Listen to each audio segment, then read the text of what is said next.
an Amelia. Amelia, which means we were born without limbs. I did get like my amputation in when I was later, so I do get sort of phantom pains. Do you get phantom pains or? No, like me personally, I've never had phantom limb pain. Right. I guess because I never had the full limb and then have it removed. And yeah, exactly. So what does that feel like for you? How is that? It just happens sometimes when I've been on my feet a lot. It kind of feels like it's like an aching feeling, like I feel like the foot's still there and that it hurts.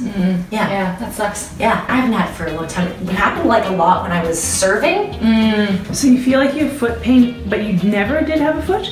I did have a foot. No, I actually did, but I was born like missing my fibula, so you can see like just the tibia, so not that smaller bone that goes behind. My femur was short, and I had a small foot and a bit of like hip dysplasia. So eventually I got my foot amputated when I was 12. I still have my heel pad though, which makes it a little bit easier. If you have to weight bear on a stump, it helps to have the heel.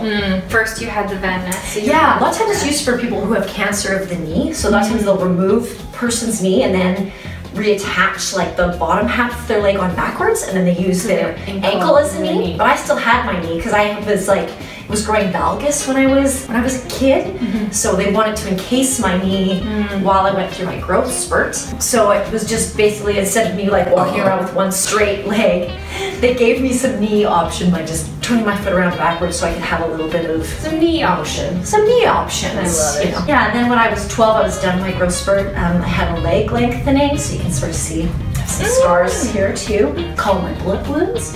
Amputated my foot then after I had the leg thing done. The idea always was just like, okay, what's going to give you best function later in life? So sweet. Yeah.